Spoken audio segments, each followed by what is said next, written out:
Hey, what's going on? Welcome to the Doug.Show. I'm Doug Cunnington here, and I'm with my lovely, beautiful wife, Elizabeth. How are you today? I'm doing good. How are you? Doing really well. Today, we are going to talk about the Lion King again. No, Tiger King. We're talking about Tiger King. This is a bonus episode, so we're going to talk about life a little bit and some philosophy and Tiger King, Joe Exotic. If you have not started watching it, there's going to be some spoilers in here. But before we get into any of those details, I need to send it over to my guest, Elizabeth. I thought you were going to say guest wife. It's permanent wife. So I asked Doug if I could start this episode with some clarification from some of my comments on the last bonus episode. I think I was coming across very judgmental and or surly, and that was not my intention. I said something about Trump supporters, and I wanted to clarify, we're pretty apolitical in this house. We're not pro-Trump, con-Trump. We're kind of just anti-politician. And so if you are a Trump supporter, good for you. If you're not a Trump supporter, good for you. Like, good for you for being involved and taking a stand in some capacity. So I did a little bit of research when I think I said something like, these are Trump supporters. What I meant was, when he won the election, it was sort of with the forgotten voter. I did a little research before we started. It was small city, rural, less educated folks. And I think both of the main political parties tended to cater more to the cities and higher educated people. So that is what I meant when I said these are the Trump supporters. They're sort of the forgotten voters. I actually have no idea which political party is more pro or con big cat. So they all actually may be Democratic supporters because that who feeds their legislation. So I just wanted to clarify that. Is that good, Doug? Yeah, I mean, you didn't clear any of this before you said it, but I guess we have a little bit of a political kind of podcast now, a little spin on that. So that's cool with me. And then I also said something about low IQ, which Doug took big, what word am I looking for? He didn't like that. Big offense. I was like, yes. Hey, I got to represent as a low IQ person myself. No, and he made the point. He's like, these people in the show are actually, you can't say they have low IQs. They're very smart. Look at these industries and these businesses they've built up. And so we talked about that a little bit more off the air. And I don't think I really meant low IQ. I think I meant like bad decision making. So I think I would make an argument, and I think I'm going to stand firm on this. If you get into a cage with a grown tiger and pet it, that's questionable. Maybe not bad, questionable decision making. And, when Joe Exotic does his TV shows and talks about how he's going to kill Carol or he's going to stick a venomous snake in her mailbox, I would also say that's a questionable decision to put it on the airwaves. So I am taking that back. I have no idea what any of their IQs are, but I would say there's some questionable decision making across the board with the main characters in Tiger King. Also a pretty big accusation. I would say, maybe we could say alleged questionable decision-making. Is that one thing I learned in my corporate gig to kind of tie this together is politics and, just really not making a stand on anything. Well, I'm with you, but I think I'm going to hold firm on questionable decision making too. There's definitely some questionable decision making that's going on in this program. Stones are thrown. All right, let's get into it today. So, what else you got? Well, yeah. I want to go. So, getting into it, we watched season 3 and season 4, and as a woman, I'm also going to go with questionable decision making. Carol is 20 years old, and a random guy shows up in a van and is like, hey, honey, are you upset? Do you want to get in? And he's 42. And she gets in the van. Now, the story in the show was that he put a gun on the passenger seat and said, "You can hold this on me while we drive around," but questionable decision making right then. And that's how she began the relationship with her lovely, not first, second husband, who has now gone missing. Spoiler alerts there. So, well, I mean, I know. Yes, questionable decision making there as well. And what were the ages? 42 and 20. I Is believe that right? so. Yeah. Yeah, kind of crazy. And I mean, Carol described her, home situation was pretty bad growing up. She had a lot of adversity, I would say, and she left home at like 15 or whatever. So she was distraught, and it sounded, they even said in there, like, they spent the night together the first night, and that's right. And then I forget the guy's name, but missing husband number 2. Missing husband number 2. Well, he was the missing husband, and he was a millionaire, and he left his family and shacked up with Carol. So so we were trying to remember what the episodes were about. We watched them last night, and I believe episode 3 was all about Carol and her husband, her second husband, the millionaire, who just disappeared one day.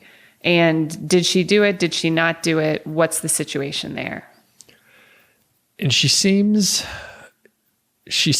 kind of shrewd, and like she's not quite telling the truth. And they do a great job with the documentary where they give you 4 sides of the story, and each one you're like, oh, but what about X? Whatever you were thinking of, that is literally the next thing they go to.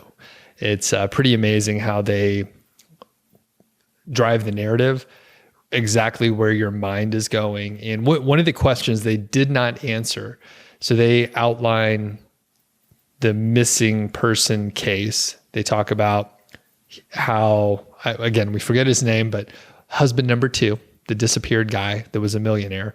So husband number 2 got up in the middle of the night. He was going to go to Costa Rica. He went to the airport. He had a apparently revoked pilot's license, so he was always flying rogue, literally under the radar. And he wasn't filing any of his flight plans, which I'm sure is some sort of, federal offense in some capacity. So he was flying illegally. So he went to the airport. There was a van there, his van, abandoned, perfect for the missing person story. However, they never said, was there a plane missing? Was there noise? Was there anything? Right? There's even if he didn't file a proper, flight plan or whatever you have to document with the FAA, they never mentioned, is there a fucking plane missing? Like, okay, like the van's there. Did they throw a van or did they throw a plane in the ocean? Right. Like, so and that's kind of weird. There couldn't, I don't know. Yeah, there couldn't have been a plane missing, because if there was a plane missing, I feel like you would say it. There's a plane missing. But if there's a plane not missing, why didn't they say there's no plane missing? It was a weird piece of information that they did not share. While they drive the narrative really well, great storytellers, and we're into it. We're like, what happens next? These people are fucking nuts. But it's like, all right, why even tell us that there was a why did they tell us the van was abandoned, but they didn't tell us any more? Because count the planes. You know how many were in there. Another part from that, I went back and forth the whole episode. I'm like, she didn't do it. She had to have done it. Oh, well, maybe she didn't. I don't want to. She's crazy, but that doesn't mean she killed her husband. But she didn't have any sort of memorial for him. Come on. The man has kids.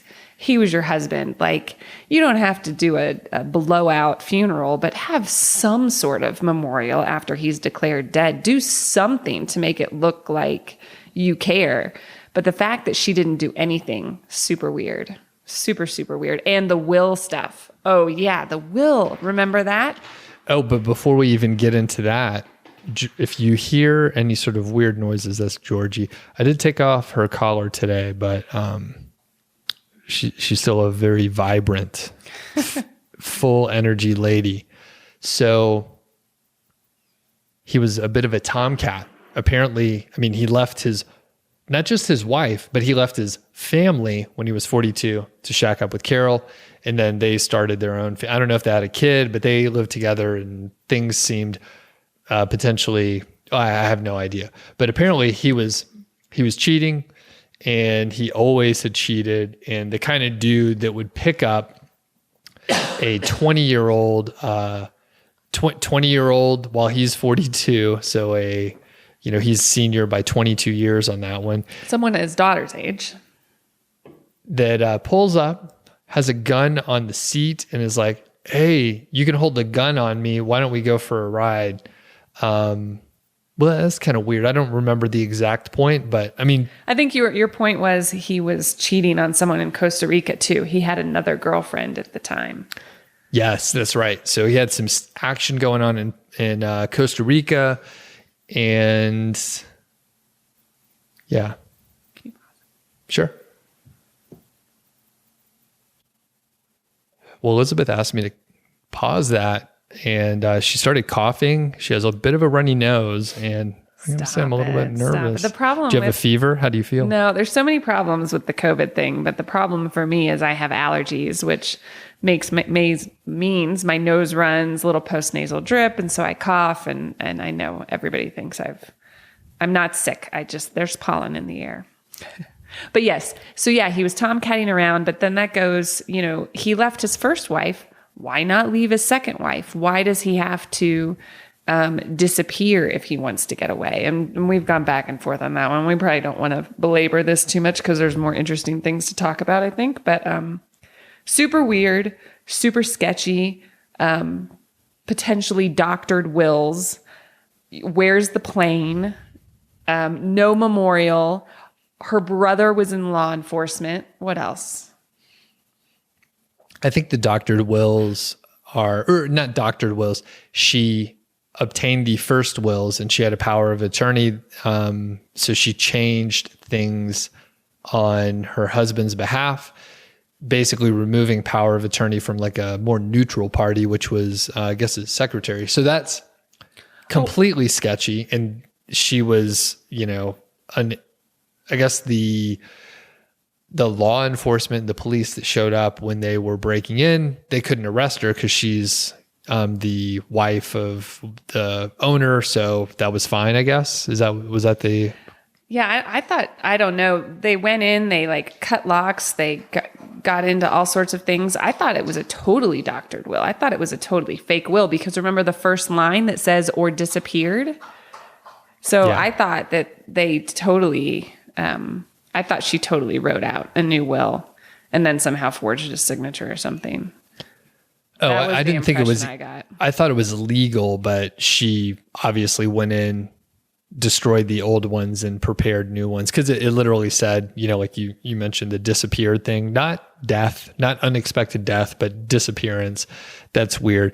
And we joked cause it's really funny about, murdering your husband and stuff like that. I was like, oh, I'm going to prepare a will and I'm definitely going to put the disappeared thing in there just to, add a little mystique. Well, I'm going to have a memorial, A huge party, a lot of beer. And if you're a millionaire, a multimillionaire, please do put that in there. I'm just kidding. That's weird. Anything else about Carol? And, what were all the theories? There was fed to the tigers. Yeah, fed to the tigers, which I mean, that seems like a viable thing to me. There was the meat grinder. There was like a sump pump or sewage thing. And they were like, we just need to get into that, some sort of sewage thing under one of the buildings that was being constructed at the time. Septic tank. Septic tank. That's the word I was looking for. Yeah, there was the septic tank. But I don't know. I don't think they've gotten into a ton of detail about the properties of any of these people, but I mean, I'm sure they're vast. And if you wanted to hide something on your property, it probably wouldn't be that difficult. And you were sort of unsure if tigers or other animals could eat and digest the bones or whatever. And I have no idea, and I didn't research it at all. But I imagine they could probably come pretty close. And if there was like evidence left behind, there's also like so many other bones out there just laying around for them being the investigators to actually like go and test the DNA for all that, where you're like, oh, or they could have just like gotten the leftover bones, the remains after they were processed through the lion, or is it tiger? What do I keep saying? Lion. Through a tiger or whatever, you get alligators out there, crocodiles, some other stuff.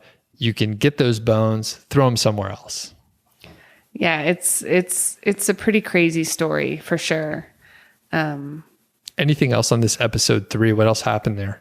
I don't think so. I think going over to episode 4 is probably a good. So the episode 3. Let's pause here for a second, because we're supposed to talk about our life a little bit too. Well, we are. What do you want to talk about? Well, we already did about our wills. How I would have a memorial for you. Who's a podcast host here? I mean, you're just a guest here. Okay, go ahead. We turned in our keys for the apartment today. So that's a big deal. We did renting for a year. We kind of like to rent a place so we can understand the neighborhoods and the town that we're moving to. And often we apparently do a pretty good job choosing the apartment and the neighborhood. The last 2 times that we've moved and purchased a place, we lived like a quarter mile away. So we turned in our keys today, which was a huge deal for me, because for about 3 months we had open loops. We had all these things where, okay, we need to order this, we need to close out that. And the apartment had a lot of things we had to clean, we had to move stuff out, we had to get other materials and just move them over here. So we turned in our keys today. So a lot of stuff we've been working on for about 3.5 months, done. Huge weight lifted off of us. Yeah, big deal. In the past 10 days or so specifically, it's been going back and forth from the house to the apartment, moving things, just like Doug said, closing loops. And so there's no reason to go back to the apartment. We rode our bikes from our storage unit over here, and that's it. Yeah, it's exciting. And now just closing the loops here. But yeah, it's very exciting. Kind of can't believe that we bought this house. What's your favorite part so far? Oh goodness, I think my favorite part so far is, I was going to say the birds and the bird feeders. That's kind of fun, getting to see the birds out there again. That's the G-rated favorite part. The non-G-rated favorite part is that our shower is like a glass door right in front of the mirror in the bathroom. So there's kind of no way to avoid if you need to be in the bathroom while someone's taking a shower, just a big show. So I think that's going to be interesting as we move forward. Maybe we can frost that glass. I don't know if we need to. I mean, how many people do you think you could fit in there? More than you would think. 6? And be able to bathe. I mean, you can get 6 and, you have room to move around. It's a human loofah. If you've got 6 in there, you just turn the water on and you just shimmy around. Okay. Oh yeah. The HL. The human loofah. What's your favorite part so far? I like the kitchen a ton. I cook a lot of food and the kitchen's great. So there's a gas range and it has like one of those middle burners. So there's a griddle there. I haven't done any sort of smash burgers yet, but I will be soon. And I mean, it's a nice stove. It's a slide in, there's a backsplash. The places that we lived in the past were either starter homes, or my first place was a kind of a shit show. It was from the 1920s and just barely renovated, really in rough shape, kind of a wreck. And I wish I would have spent the time to like learn how to renovate a home and all that stuff. And funny enough, I had a gas range at that place, but it was literally the cheapest one you can get. You could buy it at like Lowe's or Home Depot for like $300. Cheapest, crappiest range you could possibly get, but it was gas. And I mean, the place was a wreck, so I didn't worry about being rough on the home. But this place is very nice, and new appliances. The other part, I'll give you two, because it's my show here. It's so well insulated. This is a highly energy efficient home. It's a brand new build here, and apparently this builder is really into having an energy efficient home. I don't know what the MERS rating means exactly, but the way that the salespeople, who we could definitely trust, described it to us was like if you had a MERS rating of like 500, like that was pretty good a few years ago. And slowly they've improved the building process. So I think this place is rated at like a 51 or something like that, which apparently is like a 5+, which sounds totally made up. I think it is. What I can tell you is they use spray and insulation. So it's whisper quiet in here, and like we can't hear noise generally like outside the home unless you're like right by the window. I will mention that yesterday I had a little bit of a rough time. First sort of day working in my office. I have a proper office, and they were putting up the fence next door, and we share one wall over there, one side of the fence, and it had like a chainsaw and a lot of other power equipment. It was extremely loud, and I had a kind of an important call, so I had to go to a room across the house just to get some quiet. But other than that, it's whisper quiet, and luckily the fence is a one-time deal. Like I don't think they're going to be putting up another fence in the near term. So the weirdest thing about the fence, it was I don't know, just looked like your sort of stereotypical construction workers putting out the fence.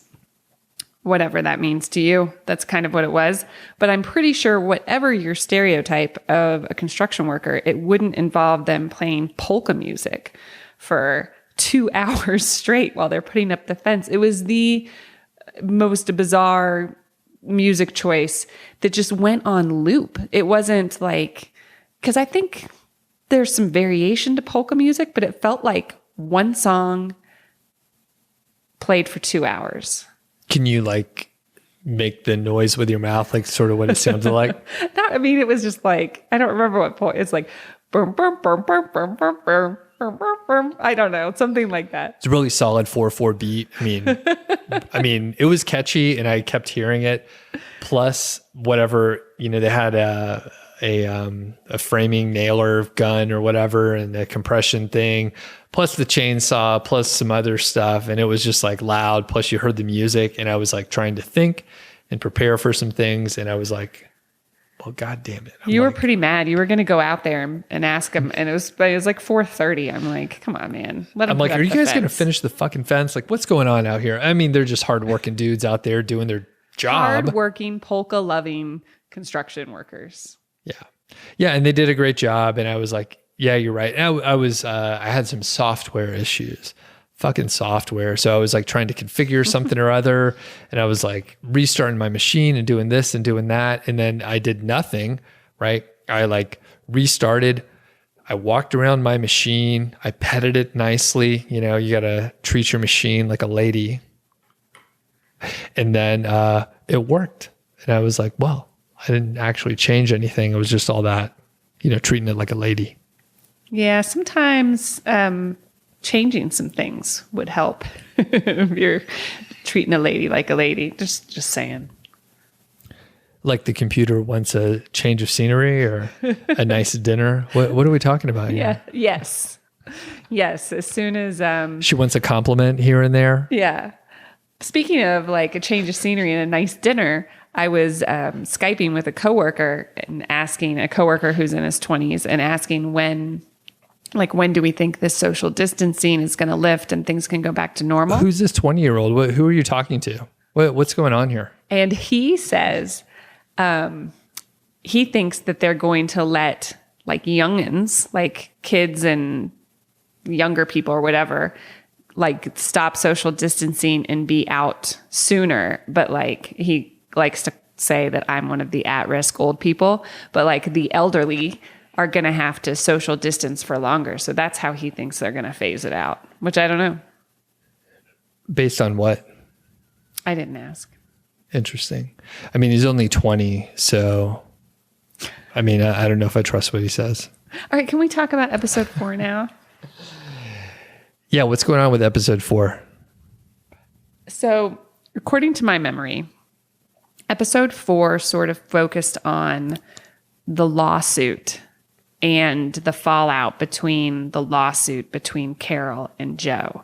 And there was some super interesting stuff in that episode. Oh, yeah. Like the copyright. Yeah, I was very interested. There were 2 big areas that I was like, oh, this is interesting. One was the SEO. So they talked about SEO. And if you're listening to this, check out YouTube. I may do a podcast episode. I may do a YouTube video and a blog post just of the SEO aspects of Joe Exotic and the crazy shit he was doing. Pretty cool. I'm going to do an in-depth analysis. So do check it out. But I was like, oh, this is like SEO 101. They were kind of battling out there on the internet. By the way, both of them were sort of ahead of the curve as far as producing content and trying to build a social following. They saw the potential and they both doubled down. In a lot of ways, I think they're like, to bring politics back into it, they're like Democrats and Republicans. All right. What are you scoffing at? You're the one that brought politics into this, but they need each other. They said as much in the documentary. Like, they both kind of have cults.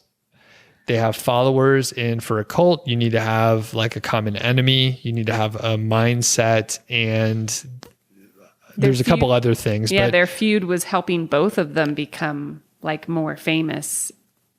Yeah. And like, it's kind of weird, but there's a podcast episode by Freakonomics where they talk about the duopoly of political system in the US. So if you're not located in the US, you can still check out that episode, but it totally makes sense. It's like Coke and Pepsi. I can't think of any other examples. You got Joe and Carol, and those are the 2 main ones that I know of. But basically they need each other, and they both grew because they opposed each other. And I'm sure it sure seems like they didn't like each other very much, but super interesting with the SEO. The second part was the copyright infringement, which I don't know that we got all the details.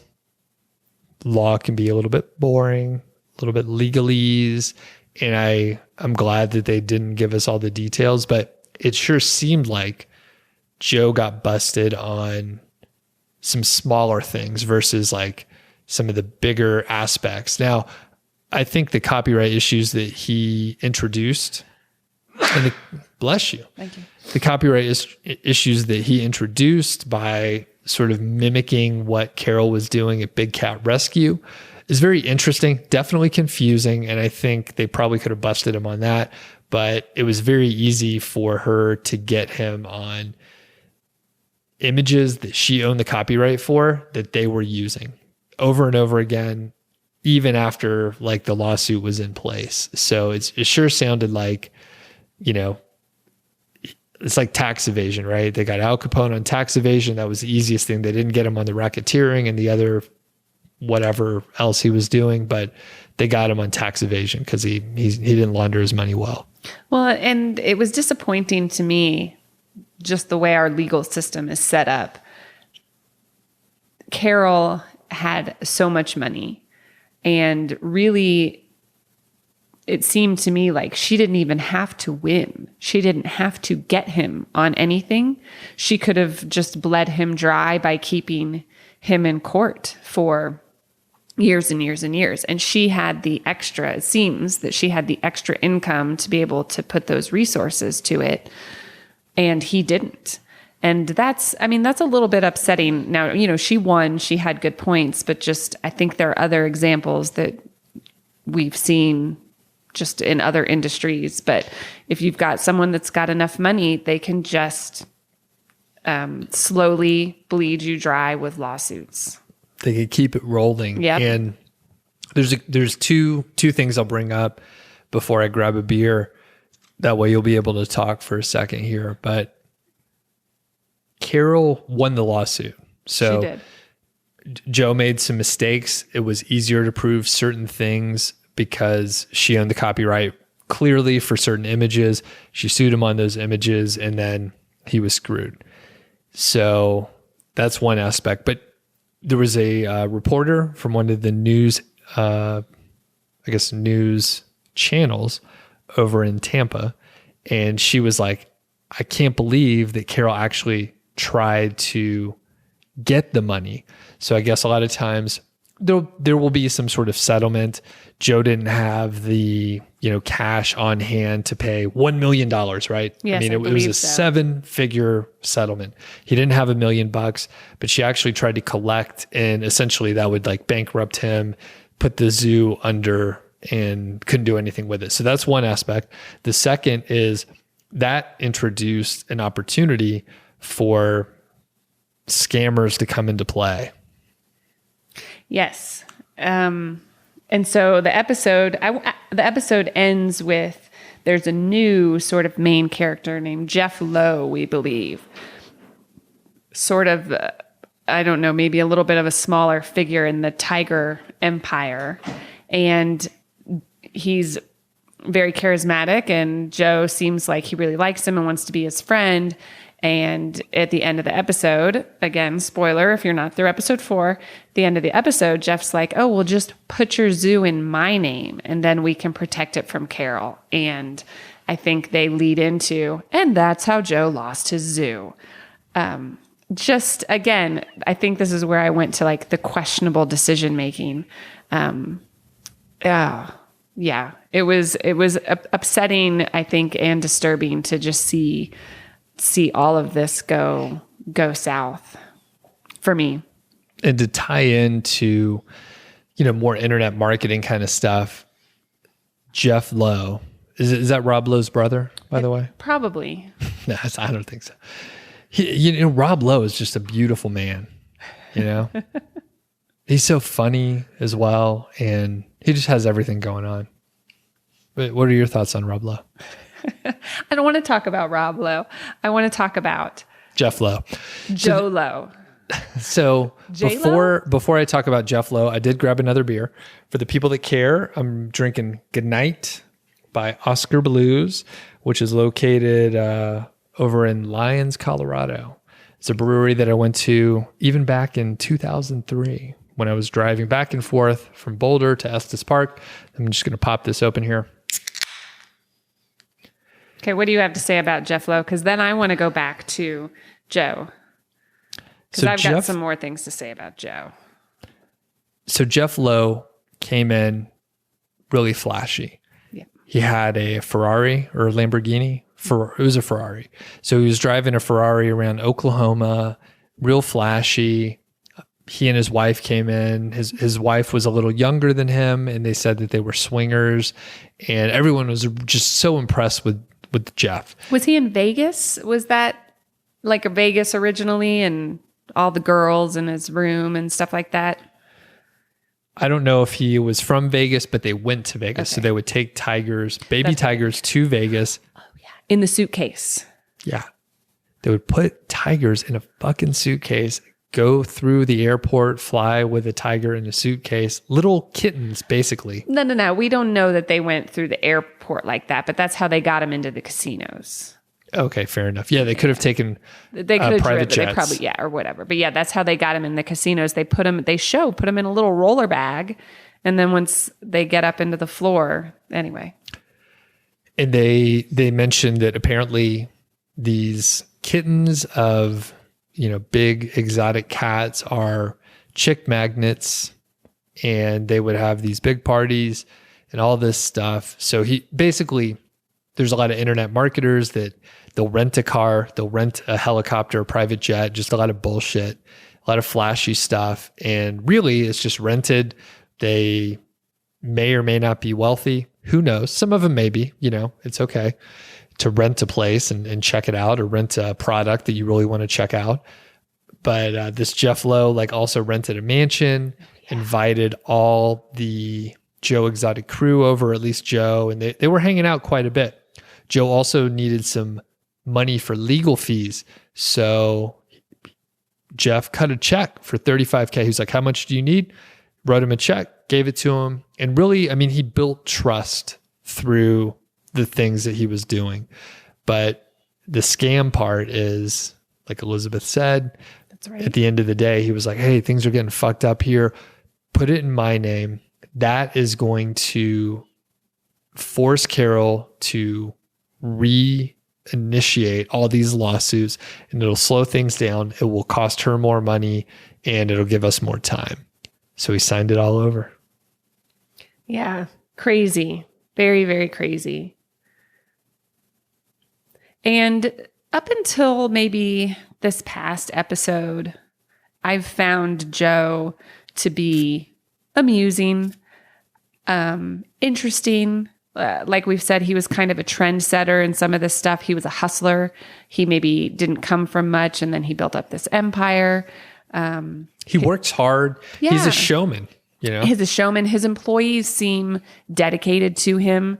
We don't really know what the situation is. Obviously, they're not, I think we were seeing rats in like a drawer, so they're not living pretty, but they seem dedicated to him. So there's a lot of things that are interesting and impressive, and he's kind of funny, right? The way he's sort of needling Carol, and some of the stuff is over the top, but he's amusing, he's funny. But I think after this last episode, he did a few things that I'm kind of made me dislike him. One of the things, speaking of Jeff Lowe, apparently he was putting things into his parents' name and not really explaining that to him. And I think it was his niece in the documentary who mentioned that he basically screwed his parents. So I was like, that's not real cool. And then they just showed, I thought, a heartbreaking clip. He's in the midst of, running out of money, and baby tigers are, whatever the first 13 weeks or whatever the week is, that's when they make all the money, and you need to have these baby tigers. And they show a tiger that's giving birth. And it appears in the clip that he takes the tiger from the mom, minutes after she birthed 30 it. seconds is bananas. And it's this tiny little baby tiger. And even he in the clip is like, everybody calm down. It's fine. And I thought, there's no freaking way that this is fine or that this is right. Even dog breeders, if you get a purebred dog, they don't let you take it for like 6 or 8 weeks. So that really upset me, the way, that he brought his parents potentially into his financial ruin upset me. And then, potentially he arsoned his own place to get rid of evidence, which is fine in and of itself, maybe. But all of that, guys, the man who'd been working on the documentary with him for all these years, all of his footage was gone. How is any of that fine? Wait, what? I mean, well, I don't know. Whoever set it on fire was definitely, that was not cool. No, arson's not cool, I guess. But if it's just arson that's affecting you, I think that's different than arson that's affecting other people. And didn't it kill all the alligators? I was going to say there were 7 alligators right in there. So yeah, no good. Yeah. Regardless, you're intentionally killing animals for I forgot about the animals. Yeah. And we're animal lovers, by the way. We rescue our dog, so she rescues us. in our original dog, Brody, which the longtime fans know old Brody. He was like 5 years old. Georgie was like 4 when we got her. So we're definitely big fans of rescue animals and that sort of thing. Yeah, I forgot that there were alligators in there. Yeah, not cool. Not cool. So yeah, I am no longer, I think, sort of casually amused by what's going on with Joe and just his whole personality and his antics. Yeah. Yeah, and apparently bankrupted his parents because he put stuff in their name, so they were a party to the lawsuit. Apparently Carol tried to sue like any person who was, able to be sued legally into the lawsuit or separate lawsuits or however it works. And his parents were like, we're broke. We don't have anything. Carol's coming after us. I'm sure they only have the information that Joe's bringing to them, which is probably how they ended up like signing things into their name. And, Joe really kind of screwed them over. Yeah. We'll see. It's interesting. Like I think we've mentioned, we do a really good job of not looking up news stories when we're watching programs like this because we don't want anything polluted. But I would say after four episodes. I would say after 4 episodes, I'm not sure that Joe's in jail on a murder for hire against Carol, because it could have been against this new guy, Jeff, or somebody could have framed him, or I just don't know if I feel like it seems that straightforward. It never is. Yeah. It's pretty crazy. And again, like I mentioned earlier, the narrative that they go through and the complexity to pull together all the footage is amazing. I am just floored they seem to interview people constantly and they have so much footage, and then they have to figure out how to put it together in a way that like tells that story. It's crazy. And I mean, like we talked about before, it's blowing up. We kept hearing about it and we're like, all right, fine, we'll watch it. Yep. And after the last episode, I was like, who is the Tiger King? Yeah, Joe's the Tiger King. They actually have him with a throne in one of these 2 episodes saying, I'm the Tiger King. So yeah, that's bad on me. Yeah. Do we talk about that in the recording? Yeah. Yeah. I was like, obviously it's Joe. Like, I think we did. Yeah. You were like, what's wrong with you? You're stupid. Who else? Who else is it going to be? Well, the lady? If he's in jail, he's dethroned. So I don't know. Oh, who's the Tiger Prince, huh? That's right. All right. Yeah. Who's the heir to the throne? Yes, the heir to the Tiger throne. All right. So what do you think is going to happen in the next episode, which we may watch tonight? I have no idea, but they sure led into this new Jeff character and how that's going to make things fall apart. What do you think is going to happen? Yeah, I was trying to remember the cliffhanger that they put us in, and I guess it was like Jeff's like, well, you know what? They put it in my name, so I don't know what you want me to do. So yeah, very interesting. I mean, everybody's just trying to do the best they can. Are they? I think all the people in this show are specifically trying to screw other people over. It's a weird mix of motherfuckers out. I mean, it's just crazy. And as an aside, back to Carol, when she was 20, when they're showing the pictures, she was a looker. I think she was a looker. She's got real pretty blonde hair. And I mean, not to say she looks bad now, but she's got a few more years on her. But I think she was a big looker when she was in her 20s. But her new husband number 3, man, what is he thinking? Yeah, I mean, he's really into the animals, and some of the wedding photos are, I mean. Oh yeah, the wedding photos. Ooh. Yeah, what were they like? Which do you remember?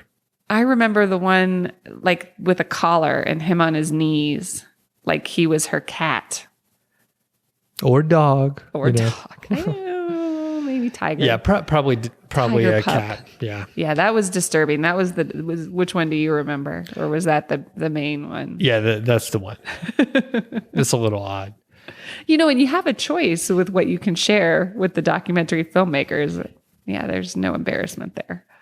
Yeah, and I think about that too, because it's like, yeah, okay, you want wedding photos? All right, we'll give you all of them. You could sort of do it however you want. And some of the images or footage, especially the B-roll of Carol, Joe, everyone else, it definitely, I mean, their camera, what word am I looking for? They're all showmen or show women, and they want to be the center of attention. So they are eating it up.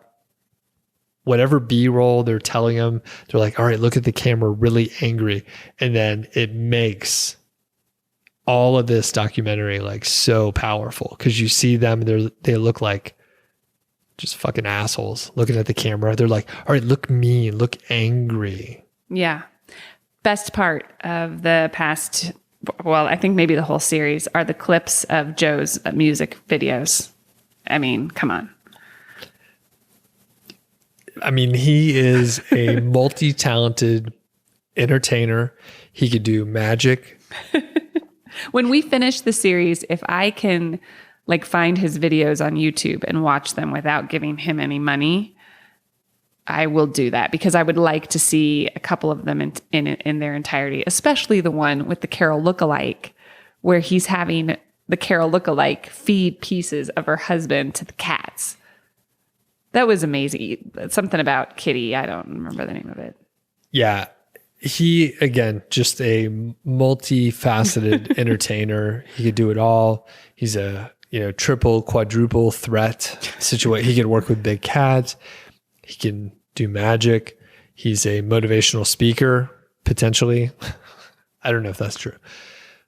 Yeah, I don't know. And I was going to say, if you could find his stuff on YouTube, give him a couple pennies. I'm not giving him any money after. We don't know how it ends. Well, that's true. Maybe he's a great guy. It doesn't seem like he's a great guy.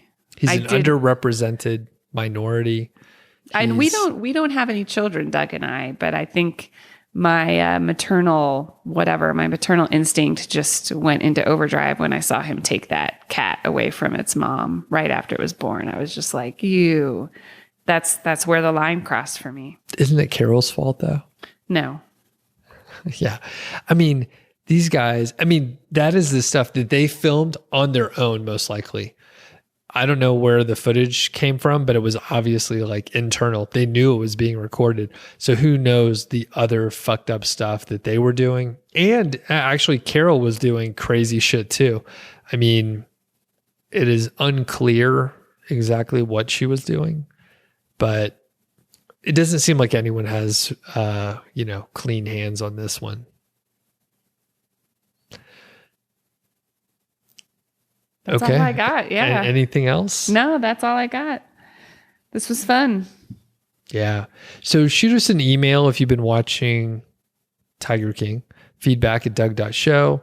And because we're doing these bonus episodes, we're talking a little more often. COVID-19 is going on. A lot of people are at home. We're at home more often.